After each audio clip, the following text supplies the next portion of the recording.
Hello, নমস্কার প্রিয় দর্শক বন্ধুরা, তোমরা সবাই কেমন আছো? আমি আশা করছি তোমরা সবাই খুব ভালো আছো। আর ভালো কিন্তু থাকতেই হবে। কেন কি তোমরা আমাদের পরিবারের সদস্য বলে কথা। তো আজ তোমরা দেখতে পাচ্ছ এক অন্যরকম নতুন সেটআপে নেচারের সেটআপ যেটাকে বলে। পেছনে গাছপালা, পাখির আওয়াজ, গাড়ি ঘোড়ার আওয়াজ আসছে না, যেটা ভালো খুবই কথা। আর তোমাদের সাথে অনেক, অনেক দিন পর দেখা হচ্ছে। কেন কি সত্যি আমি অনেকই ব্যস্ত ছিলাম। তোমাদেরকে তোমাদের সোনা দিদিভাই কিন্তু অবশ্যই জানিয়েছে। ব্যস্ততার কারণ অনেক, অনেক পার্সেল যেগুলো পাঠাতে হয়। তো অনেক লোকের কাজ থাকে। মা যেগুলো একা করে উঠতে পারেন না। কেন কি মা যে কাজগুলো করেন, সেগুলো তো করেন। কিন্তু তারপরও ঘরের কাজ, ভিডিও বানানো, আরো যাবতীয় কাজ করে সে একা পারেন না। তাই জন্য কিন্তু এই যে পার্সেলের যত রকম দায়িত্ব, অনেকেই জানো কিন্তু সেগুলো আমি কমপ্লিট করি। তো সত্যি কথা বলতে আমি জানি না এতটা অদ্ভুত একটা ব্যাপার। মানে আমি বুঝতে পারি না কেন এটা হয়। প্রত্যেকবার, প্রত্যেকবার ওয়েডনেসডে আ প্রত্যেকবারের ঠিক টুইসডে, প্রত্যেকবারের থার্সডে, ফ্রাইডে, স্যাটারডে ঠিক এরকম, এরকম দিনেই আমার রেজিস্ট্রেশনের কাজগুলো আছে পার্সেলের, যে আমি সেদিনকে আর ভিডিও করে উঠতে পারি না। যার কারণে তোমাদের সাথে কিন্তু অনেকটা দিন ধরে আমার দেখা হয়নি। তারপরে সবথেকে বড় কথা হলো আমাদের পুরনো যে সেটআপটা, সেটার কথাও বলে রাখি যে আমাদের পুরনো সেটআপটা ছিল যেটা আমার ল্যাপটপের সাথে কানেক্টেড, একটা মাইকের সাথে প্রপার যে সেটআপটা ছিল, ওই সেটআপটা না আপাতত না খুলে দেওয়া হয়েছে। খুলে দেওয়ার কারণটা তোমাদেরকে জানিয়ে দিই। আজকের ঘটনাটা ভৌতিক হবে না, আগেই বলে রাখি। একটা অদ্ভুত তোমাদের সোনা দিদিভাইয়ের ঘটনা শোনাতে চলেছি আজকে আমি তোমাদের। কিন্তু তার সাথে তোমাদের সাথে একটু আমি কথা বলতে চাই যে ভিডিও কেন আসছে না? আমাদের পুরনো সেটআপটা কোথায় গেল? আরো যাবতীয় জিনিস। তো পুরনো যে সেটআপটা ছিল, যেটা আমার ল্যাপটপের সাথে কানেক্ট করে যেখানে ভিডিও করা হতো, তো ওই সেটআপটাকে খুলে দেওয়া হয়। খুলে দেওয়ার কারণ হলো ইঁদুর। তো অ্যাকচুয়ালি এরকম ব্যাপার হচ্ছে, আমার যে সেটআপটা আছে, ওই সেটআপের মধ্যে জিনিস যেগুলো লাগানো আছে, ইকুইপমেন্ট যেগুলো লাগানো আছে, আমি গেমিং করি। তো আমার গেমিং এর জন্য যে ইকুইপমেন্ট গুলো লাগে, ওগুলো খুবই কস্টলি হয়। যার জন্য ওগুলো যদি ড্যামেজ হয় তাহলে আমাকে অনেকটাই মানে আবার টাকা দিয়ে সেই জিনিসগুলো পারচেজ করতে হয়, বা ওগুলোকে ঠিক করানোর জন্য মানে ওর 50% মানি তো লেগেই যায়। তো এরকম হলো ব্যাপারটা। তো আমি দেখছিলাম যে আমরা পেছন থেকে পর্দা লাগিয়ে রেখেছিলাম আমাদের সেটআপের ওখানে। ওই যে পর্দা, ওই পর্দাটাকে ধরে ইঁদুর, আজকালের ইঁদুর এত অ্যাডভান্স আর এত চালাক হয়ে গেছে যে ওরা ওই যে পর্দার দড়িটা ছিল, ওই দড়িটা ধরে, ধরে আসতো। এসে পর্দা দিয়ে ঝুলে, ঝুলে, ঝুলে, ঝুলে স্পাইডারম্যানের মতো নামতো। নেমে আমার সেটআপের ভিতরে জিনিসগুলোকে কাটতো। তোমরা বিশ্বাস করবে না, আমার যে মাইকটা ছিল তোমরা দেখেছিলে। আমি সোনা আমি তোমাদের সোনা দিদিভাই যেই মাইকটার ঘটনা বলতাম, ওই মাইকটার তার কেটে দেয়। আমার যে গিফট করেছিলেন,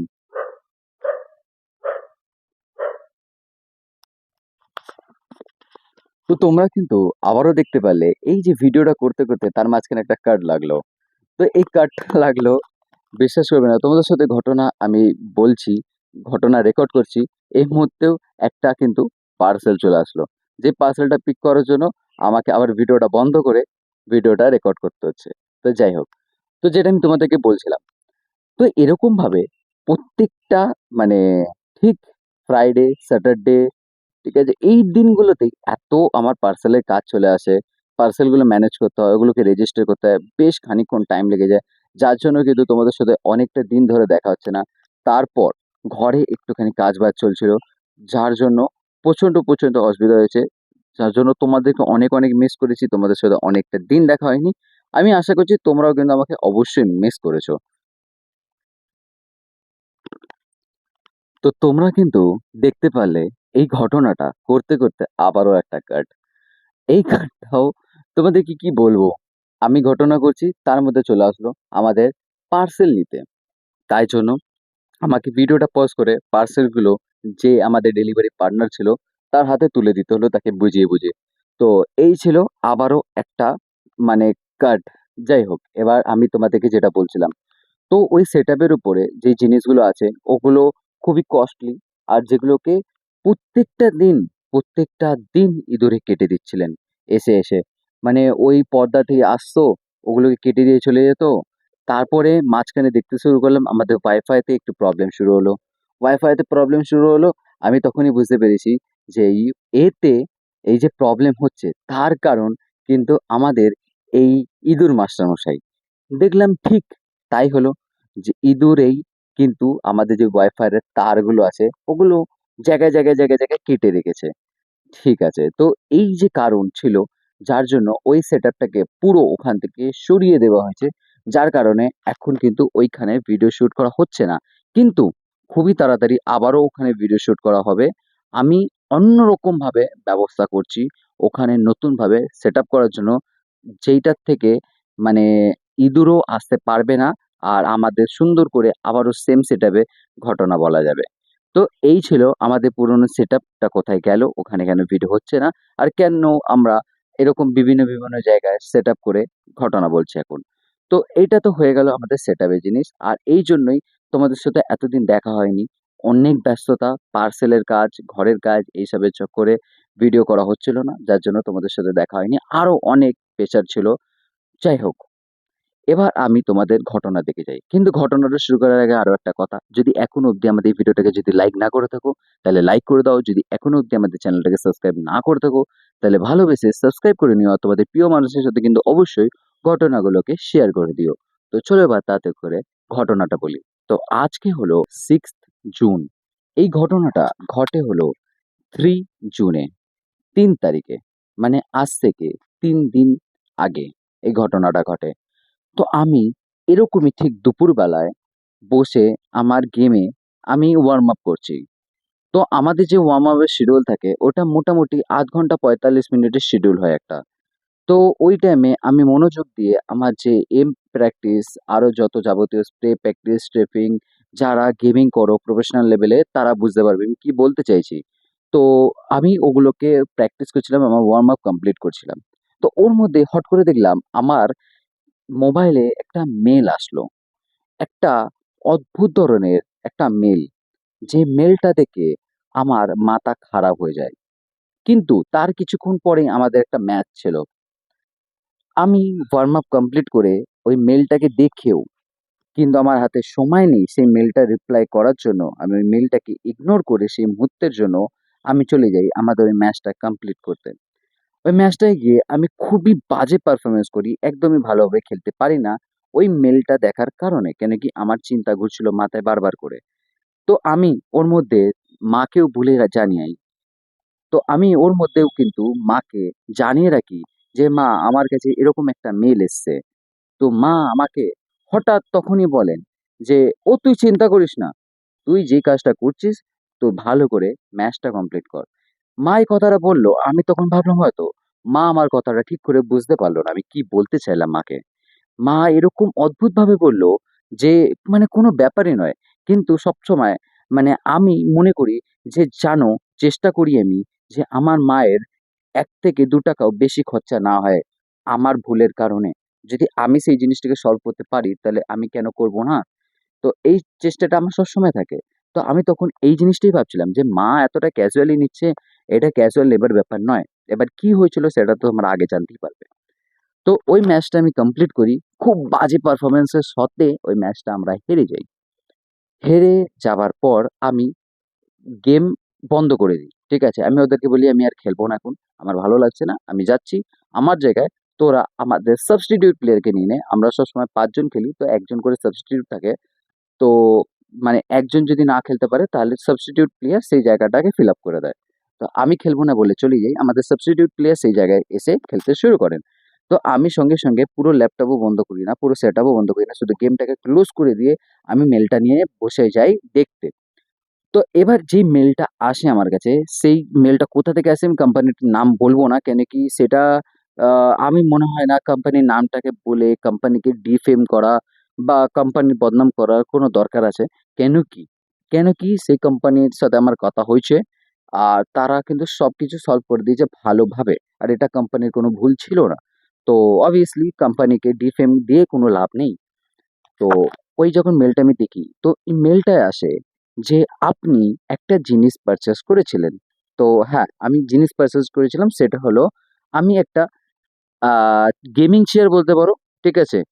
গেমিং চেয়ার পারচেজ করেছিলাম। রিসেন্টলি তোমরা হয়তো দেখেছিলে যে আমার যে চেয়ারটা ছিল, মানে আমি তোমাদের সোনা দিদিভাই যেই চেয়ারটায় বসতাম ওই চেয়ারটা চেঞ্জ। হোয়াইট কালারের একটা চেয়ার ছিল। তো ওই চেয়ারটা একটা গেমিং চেয়ার, ওটা অনলাইন পারচেজ করা আমার। তো ওই চেয়ারটা আমি কিনেছিলাম। তো এই চেয়ারটা যখন আমি কিনি, তখন ওখানে প্রসেস ছিল যে আপনাকে বুক করার জন্য ₹500 অনলাইন পে করতে হবে। তারপর সেই জিনিসটা অর্ডার বুকড হবে অ্যান্ড দেন ওটা লাইক 6 to 7 ডেজ এর মধ্যে আপনার কাছে পৌঁছে যাবে। তারপর আপনি ওটাকে সিওডি মানে ক্যাশ অন ডেলিভারি করে নিতে পারবেন। তো আমি সেই জিনিসটাকেই সিলেক্ট করি। আমি ₹500 অনলাইন পে করি অ্যান্ড দেন আমি ₹5,900 যেই প্রাইসটা ছিল আরো, ওই প্রাইসটা কিন্তু ক্যাশ অন ডেলিভারির জন্য করি। মানে যখন আমি প্রোডাক্টটা হাতে পাবো, তখন আমি যে ডেলিভারি পার্টনার থাকবে তার হাতে ৳৫,৯৯৯ এই সরি ৳৫,০৯৯ তুলে দেব। তো এইটা ছিল ব্যাপার। তো আমি যখন ওই জিনিসটা অর্ডার দিয়েছিলাম, আমি যখন পার্সেলটা আমার হাতে পাই, যখন গাড়ি করে সেই জিনিসটা আসে আমার কাছে, তখন আমি সেই ডেলিভারি পার্টনারকে বলি যে, আপনি এটাকে আমার বাড়ি অব্দি নিয়ে চলুন। কেন কি আমার ব্যাগ ইনজুরি আছে যার জন্য আমি এটা নিয়ে যেতে পারবো না। তো আপনি নিয়ে চলুন, আমি বাড়িতে গিয়ে আপনাকে টাকাটা দিয়ে দেবো। তো উনি কাঁধে করে ওটাকে তুলে নিয়ে আসে আমার বাড়ি অব্দি। বাড়ির কাছে দিয়ে যায়। বেশি নয়, একটুখানি ডিসট্যান্স, কিন্তু দিয়ে যায়। ইভেনচুয়ালি সে আ এক বোনাস মতো চায় যে আমি ক্যারি করে নিয়ে আসলাম তো তার জন্য কিছু বোনাস, যেটা অবভিয়াসলি মানে উচিত নয় আমার মনে হয়। কেন কি উচিত নয় কেন বললাম? কেন কি এটা অবভিয়াসলি নয়, কোম্পানি তাদেরকে পে করে দিচ্ছে তার ডেলিভারির জন্য। তো তারপরেও যদি এক্সট্রা মানি কেউ চায় তো এটা ঠিক নয়। কিন্তু তাও উনি চায় তো মা কিন্তু তাকে ₹50 দেয়। এইটুকু ডিসট্যান্সের জন্য, যেটা দরকার ছিল না কিন্তু মা তাও দেয়। যাই হোক, কোনো ব্যাপার নয়। ভালো কথা। গরমে এমনিও। তো সে দিয়ে চলে যায়। আমরা কিন্তু তার হাতে ₹5,099 মানে ₹5,100 দিয়ে দিই। ঠিক আছে? ৳১ রিটার্নও নিই না। পুরো পেমেন্টটা করে দিই। তো সে তার মতো নিয়ে চলে যায়। আমরা আমাদের মতো বাড়িতে ওটাকে ঢুকিয়ে নিয়ে চলে যাই। বাড়িতে গিয়ে ওটাকে ভালো করে খুলে ওটা পার্ট হয়ে আসছে। তো ওটাকে খুলে ভালো করে আমি অ্যাসেম্বল করি। অ্যাসেম্বল করার পর ওটাকে ওটার উপরে বসে ভালো করে দেখে চেক-টেক করে নিই। তো খুব মজাদার, খুব খুশির আনন্দের ব্যাপার। যাই হোক, কিন্তু হঠাৎ আমি দেখলাম যে এই ৯ জুন আমি একটা মেসেজ পেলাম, একটা মেইল পেলাম যে আপনার ₹5,099 ডিউ রয়েছে। যদি এটা আপনি পে না করেন এখন, তাহলে ৫ থেকে ৭ দিনের মধ্যে আপনার ব্যাংক অ্যাকাউন্ট থেকে এই টাকাটাকে কেটে নেওয়া হবে, ডিডাক্ট করে নেওয়া হবে। তো আমি তখন এই জিনিসটাই মাথায় ঘুরছে আমার যে আমি যখন অলরেডি পে করে দিয়েছি, তো আমি কেন রিটার্নলি তাকে পে করব টাকাটা? অবভিয়াসলি, তাই না? তোমরাও কি করতে? অবভিয়াসলি করতে না। যখন আমি এই জিনিসটা দেখি আমার প্রচন্ড মাথা খারাপ হয়। আমি তাড়াতাড়ি আমার সেটআপ বন্ধ করে উঠি অ্যান্ড দেন ডিরেক্টলি আমি কোম্পানিকে ফোন করি। ঠিক আছে? ডিরেক্ট কোম্পানিকে। আমি ডিরেক্ট কোম্পানিকে ফোন করে আমি টোটালি সেই জিনিসটা জানাই। কোম্পানির যে ওখানে হেল্প অ্যান্ড সাপোর্টস এ যারা কাস্টমার কেয়ারে ছিল, প্রেজেন্ট টাইমে যারা এজেন্ট ছিল, তাদেরকে আমি সঙ্গে সঙ্গে এই জিনিসটা পুরো জানাই। যে আমার সাথে এরকম মেইল এসছে আমার কাছে, এরকম জিনিস বলা হচ্ছে, আমার কাছে প্রুফ আছে, আমি ভিডিও করে রেখেছি, আমি বেশিরভাগ জিনিসের ভিডিও করে রাখি। সবকিছু আমি জানাই। তো উনি তখন আমাকে ওখান থেকে বলল যে, "তুমি একটা কাজ করো। তুমি এই জিনিসগুলো যেটা এখানে আমাকে ফোনে বললে, এই জিনিসটা প্রপার WhatsApp এ ওই যে মেইলের স্ক্রিনশট ওটাকে নিয়ে এই জিনিসটাকে পুরো ডিটেইলস এ লিখে পাঠাও।" আমি বললাম, "ঠিক আছে।" আমি বাইরে কথা বলছিলাম, আমি ঘরে গেলাম। মা কিন্তু কিছুই জানে না। মা আমাকে বলল যে, "কি হয়েছে?" আমি মাকে সবকিছু বুঝিয়ে ভালো করে বললাম। মা বলল, এ তো আমি আগেই শুনলাম যে ওখান থেকে মেইল এসছে তোর মানে ৳৫,০৯৯ যে কেটে নেবার।" আমি বললাম, "তো হ্যাঁ, সেটাই। আমি একবার টাকা দিয়ে দিয়েছি, তো আমি কি আবার টাকা দেবো?" মা বলছে, "তুই এত চিন্তা।" তো তোমরা দেখতে পারলে আরো একটা কার্ড। এর কারণ হলো মোবাইলটা ওভারহিট হয়ে গেছিল। যার কারণে আমাকে ভিডিওটা কন্টিনিউ করার জন্য অ্যালাও করছে না মোবাইল। তো যাই হোক, আমি মোবাইলটাকে ভালো করে ঠান্ডা করে নিয়ে এসেছি ঘর থেকে। ৩ টে পাখার কাছে রেখে, একটা আমার ছোট পাখা আছে, যেটা আমি গেমিং করার সময় ব্যবহার করি। আমার হাতে ঘাম আসলে তখন আমি ওই পাখাটাকে, ছোট্ট একটা পাখা আছে, ওটাকে হাতের কাছে রেখে দিই যেন হাতে ঘাম না হয়, মাউস স্লিপ না করে। তো ওই ফ্যানটা লাগিয়ে, উপরে fan, ceiling fan, stand fan সব লাগিয়ে আমি মোবাইলটাকে ঠান্ডা করে তোমাদের জন্য নিয়ে আসলাম তাড়াতাড়ি করে। তো এবার চলো তাড়াতাড়ি করে আবারও ঘটনা কন্টিনিউ করি, মোবাইলটা গরম হয়ে যাওয়ার আগে। তো মা আমাকে তখন বলল, তুই এত চিন্তা করছিস কেন, তো কি হয়েছে? তো আমি বললাম, কি হয়েছে মানে? তুমি কি বুঝতে পারলে না কি হলো ব্যাপারটা? ওখানে বলছে যে আমরা যে ক্যাশ টাকাটা দিয়েছিলাম সেটা আমরা পেমেন্ট করিনি, ওদের ওখানে পেমেন্ট যায়নি। তার মানে যারা ডেলিভারি পার্টনার ছিল তারা টাকা কিন্তু সাবমিটই করেনি কোম্পানির কাছে, যার জন্য কোম্পানি কিন্তু এই মেসেজটা আমাদেরকে পাঠিয়েছে। আর সব থেকে বড় কথা, যে কোম্পানি থেকে মেলটা এসেছিল, ওই মেলটা কিন্তু যখন আমি চেক করেছিলাম, মানে খুব ভ্যালুয়েবল একটা মেলের থেকে ওই মেলটা এসেছিল, যেটা টোটালি রিয়েলি ছিল বলতে গেলে। কিন্তু ওটা রিয়েল ছিল নয়। তার কারণ তার কারণ কেন কি সোনা দিদি ভাই তোমাদের আমাকে বলছিল ওই কথার মাঝখানে, ও তুই চিন্তা করিস না, ও ফেক ওগুলো। আমি বলছি ফেক? তুমি কি পাগল হয়ে গেছো নাকি? ফেক ওটা, ওটা রিয়েল মেল, রিয়েল কোম্পানির থেকে এসছে। সেই মেল অ্যাড্রেস আমি চেক করেছি, তাদের প্লে স্টোর থেকে আমি মেল অ্যাড্রেস চেক করে এসেছি যে মেল অ্যাড্রেস সেম নাকি। মা বলছে ছাড় তো, ও সব এখন ফেক হয়, ঠিক আছে, তো তুই চিন্তা করিস না, ফেক ফেক, ঠিক আছে, অত চিন্তা করার কিছু নেই, তুই খাওয়া দাওয়া কর, তুই তোর গেম খেল, তোর গেমে প্র্যাকটিস কর, তোর যেই গেমে প্র্যাকটিস ছিল, তোরা হেরে গেলি কেন হারলি ওগুলোকে নিয়ে অ্যানালাইজ কর। আমি বলছি, তোমার মাথা পাতা খারাপ হয়ে গেছে নাকি? যদি ব্যাংক অ্যাকাউন্ট থেকে এখন টাকাটা যদি এখন ব্যাংক অ্যাকাউন্ট থেকে টাকাটা ডিটেক্ট করে নেয় তাহলে কি হবে? মা বলছে ব্যাংক অ্যাকাউন্ট থেকে টাকা ডিটেক্ট করবে? তুই চিন্তা করিস না, কখনো হবে না, কখনো সম্ভবই না। আর আমার ব্যাংক অ্যাকাউন্ট থেকে মানে টাকা এরকম ভাবে ডিটেক্ট করে নেবে, এটা কখনোই সম্ভব নয়। আমি বললাম, না গো মা, এটার বিষয়ে কথা বলতে দাও, আমি দেখি। তো মা বলল যে তুই চিন্তা করিস না, ছাড়, তুই যদি তোর ভালো না লাগে তুই একটু রেস্ট কর, ঘুমা। বললাম না না না। তো মায়ের সাথে জোর জবরদস্তি করে আমি মায়ের ফোনটা নিয়ে আমি বাইরে আসি, দেন আমি রিটার্ন কোম্পানি আবার ফোন করি। কোম্পানিকে ফোন করে আমি আবারও এই জিনিসগুলো ডিটেলসে জানাই। ওনারা বলল যে আপনার যে জিনিসটা বললেন, যে প্রবলেমটা বললেন, যে কমপ্লেনটা বললেন, ওটা আমরা রেজিস্টার করে নিলাম, কিন্তু আপনি প্লিজ একবার হোয়াটসঅ্যাপে এই কমপ্লেনটা বলুন, লিখে পাঠান, আর তার সাথে কিন্তু ওই স্ক্রিনশটটা দেন মেলের। তো আমি তাই করলাম, মেলে স্ক্রিনশটটা দিলাম। ইভেনচুয়ালি পুরো যে জিনিসটা আমি মুখে বলেছিলাম সেই জিনিসটাকে আমি ইংলিশে পুরো লিখে পাঠালাম তাদেরকে। তার কিছুক্ষণের মধ্যেই আমাকে একটা মেসেজ করলো যে আপনার রেজিস্টার মোবাইল নাম্বার আর যে অর্ডার নাম্বার ছিল ওটা দুটো পাঠাতে। ওই দুটো পাঠালাম আমি ওদেরকে হোয়াটসঅ্যাপে। অ্যান্ড দেন আমি রিটার্ন কিউরিসিটির মধ্যে এত টাইম, যে অনেকটা টাইম লাগছে, 10-15 মিনিট রিপ্লাই করতে, 20 মিনিট, ওই টাইমটা আমি লাইক হোল্ড করতে পারছি না, নিজেকে হোল্ড ব্যাক করতে পারছি না। যার কারণে আমি রিটার্ন কোম্পানিকে ফোন করলাম। ফোন করে যখন আমি জানাই আবার ওই কথাটা, তখন উনি আমাকে বলল যে আপনার হোয়াটসঅ্যাপ নাম্বারটা বলুন। আমি হোয়াটসঅ্যাপ নাম্বারটা বলি, উনি সবকিছু চেক করলো।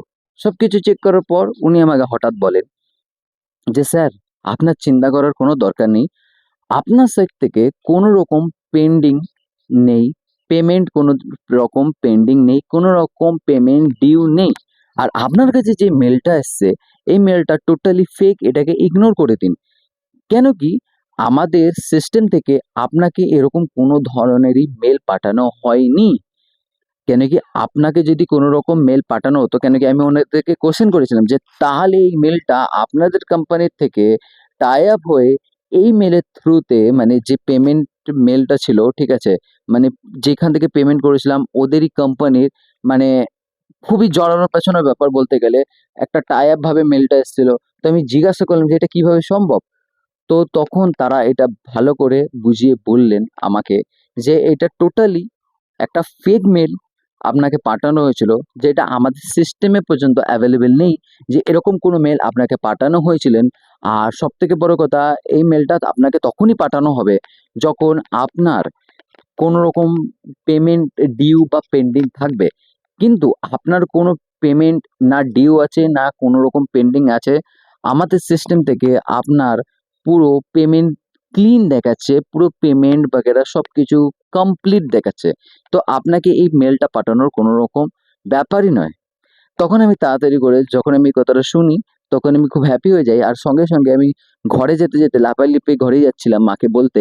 তো ততক্ষণে আমি দেখলাম আমার হোয়াটসঅ্যাপে মেসেজ চলে আসলো যে আপনার কোনো রকম কিন্তু পেমেন্ট পেন্ডিং নেই, আমি লাফাতে লাফাতে গিয়ে মাকে বলি যে মা মা জানো তো, আমি কোম্পানির সাথে কথা বললাম ডিরেক্টলি, এত এই এই কথা বললাম।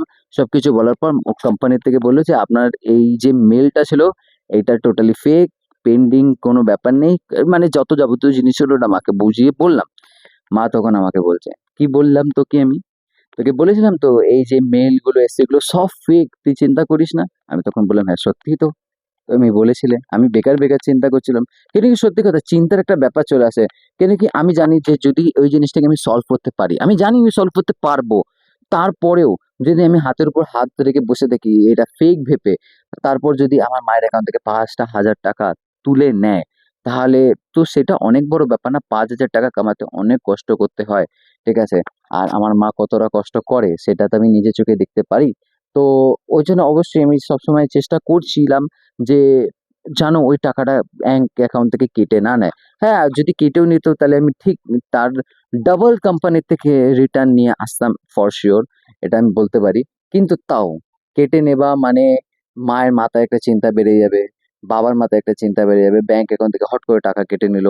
ঠিক আছে? তারপরে সবথেকে বড় কথা, এতটা অ্যাডভান্স লেভেলে তারা কিন্তু এখনের যে জেনারেশনের অ্যাডভান্স ফিচার সেগুলো বুঝতে পারে না। তাদের মাথায় আরো টেনশন বেড়ে যাবে যে আরো যদি টাকা চলে যায় বা কিছু না কিছু তাদের যেন মাথায় টেনশনটা না বাড়ে, তাই জন্য আমি চেষ্টা করেছিলাম তার আগেই সেই জিনিসগুলোকে আটকে দেবার। তো আমি পুরো চেষ্টা করেছিলাম, কিন্তু সেই জিনিসটা ফেক ছিল। অবভিয়াসলি কোম্পানির তরফ থেকেও আমাদেরকে ক্লিয়ারেন্স করে দেওয়া হলো। আর মা তো বলেছিলই। মা আমাকে বলল, আমি যখন মাকে ঘরে এসে বললাম, মা বলল, "আমি তোকে বললাম, দেখ অ্যাকাউন্ট থেকে যদি টাকাটা কাটতো তোর অ্যাকাউন্ট থেকে কাটতো?" আমি বললাম, "না।" বললা তখন তোমাদের সোনা দিদি ভেবেছে ব্যাংক অ্যাকাউন্ট থেকে যদি টাকাটা কাটতো তাহলে আমার ব্যাংক অ্যাকাউন্ট থেকে কাটতো। আমার তো বেশি টেনশন নেওয়া উচিত তোর থেকে। কিন্তু আমি কোনো টেনশনই করছি না। কেন কি আমাকে অলরেডি তোর সবকিছু বলার আগেই আমাকে বড় মা জানিয়ে দিয়েছে যে এগুলো সব ফেক। এগুলো কিচ্ছু হবে না। তাই জন্য আমি দেখ নিশ্চিন্তে বসে, বসে রিল ঘোরাচ্ছি। সত্যি কথা তখন বসে, বসে না মানে শুয়ে। মানে তখন মা সবে খাওয়া-দাওয়া করে শুয়ে ২টো ৪টে রিল ঘোরাচ্ছিল। মা দেখলাম আরামসে চিন্তা মুক্তি হয়ে শুয়ে রয়েছে, আমি এতক্ষণ লাফালাফি করছিলাম। তো এই ছিল একটা ৩ জুনের ঘটনা। আজ থেকে ৩ দিন আগের এক অদ্ভুত ঘটনা। ঘটনাটা তোমাদের যে শোনালাম, কেমন লাগলো তোমাদের ঘটনাটা? অবশ্যই কমেন্ট করে জানিও। কোন পার্টটা তোমাদের সবথেকে বেশি মজাদার লাগলো? ওটাও কিন্তু অবশ্যই কমেন্ট করে জানিও। আর ঘটনাটা ভৌতিক নয়, ভৌতিক ঘটনা অবশ্যই আগামীকাল তোমাদের জন্য আসবে। আজকের ঘটনাটা ভৌতিক নয়, কিন্তু তোমাদের সোনা দিদি ভাইয়ের একটা অদ্ভুত ঘটনা, যেটা তোমাদের সাথে শেয়ার করার বলে মনে করলাম। আর কিছু আরো তথ্য দেবার বলে মনে করলাম যে এতদিন দেখা হয়নি, সেটআপের প্রবলেম এগুলো সব তোমাদের জানিয়ে দেওয়া উচিত। তো চলো মোবাইল আবার গরম হয়ে ভিডিও বন্ধ হয়ে যাবার আগে আমরা বিদায় নিই। তো চলো আজকের জন্য এই অবধি থাকলো, আবারও দেখাবে আগামীকাল ঠিক ৩টের সময়। আজকের জন্য বাই।